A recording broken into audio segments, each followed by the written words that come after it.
This is Diana Sullivan in Austin, Texas, and what I'm going to do next in the garter bar lessons is show how to use the garter bar to turn cables. I'm doing 3 cables in this sample, and you can see I've done quite a few turns already.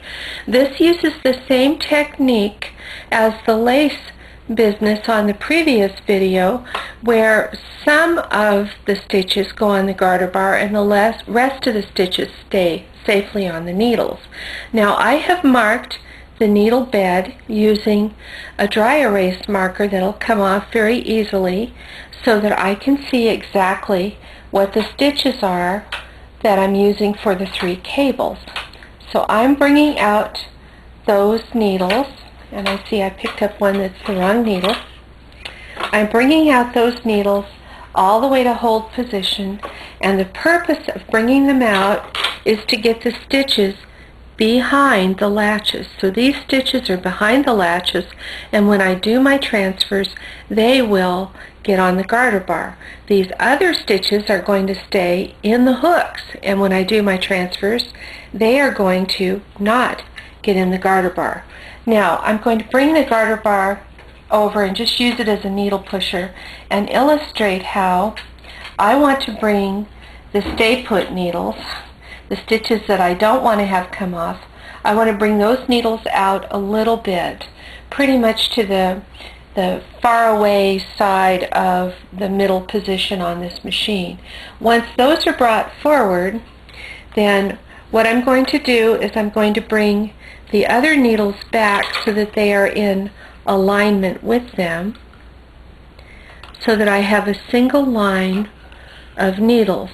And if you bring the first batch out so that the latch is open but they still stay inside the latch area, then you can get the others back, and you actually will not have a problem with getting them all in the same line and all of the latches open. Now hang the garter bar on and bring it all the way out. The knitting, of course, will come with it. And then you can put the stopper on. It's very important when turning cables to have the stopper, because the cables kind of squeeze and pull at the needles, so the needles are not lined up in a way that you can manage with them very well. Now I have tugged the knitting onto the garter bar, and you can see I've got 4 stitches here, 4 stitches here, and 4 stitches here. The rest are safely inside the hooks. I push back a little to open all of the latches. Now this is a cable where here's 4 stitches. These 2 are going to go here, and these 2 are going to go here. That's how this cable will cross. So I want to take these 2 stitches and move them over by 2 needles. So I simply lift up and count.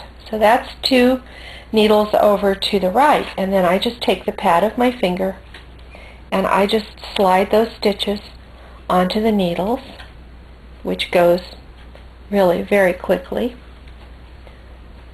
Then I want to cross, so I have to bring the stitches on the right over exactly to where the empty needles are, and I just do that, and then I pop them on.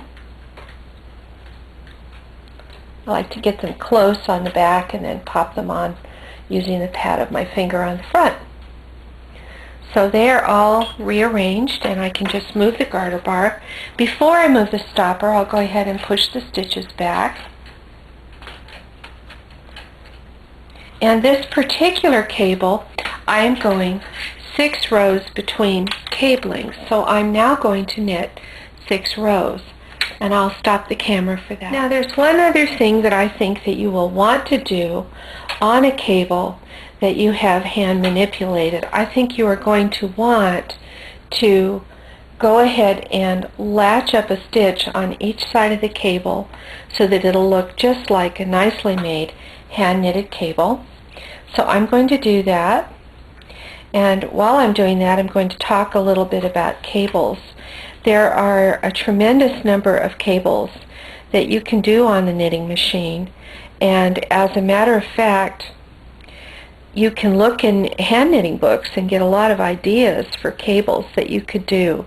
Now the knitting machine is a little bit harder than hand knitting needles for turning cables because of the rigid position of the needles.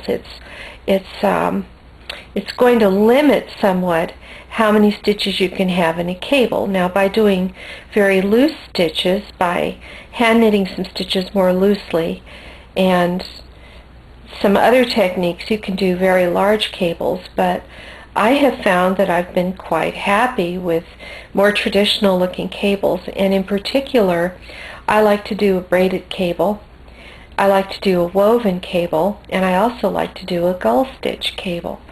So there are lots of things that you can do, and you can do quite easily on the machine. Just wanted to get a really good shot so that you could see exactly how to latch. And I'm tugging downward just a little bit on the knitting, and it's just an in and out motion. And as you practice latching, you get quicker. But you can see it's not a terribly slow and lengthy process. It only takes a little bit of time to latch up a cable on either side and get the nice three-dimensional look that hand knitters get. So there's one side of the cable. Let me get over to the other side and begin to latch the second side up.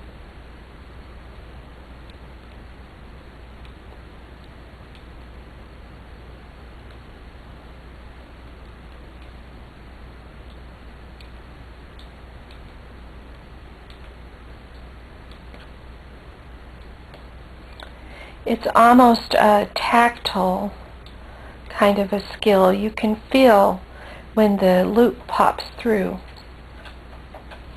So that's how the cable is latched up, and I'm going to go ahead and bind off and flip this over and show you the sample.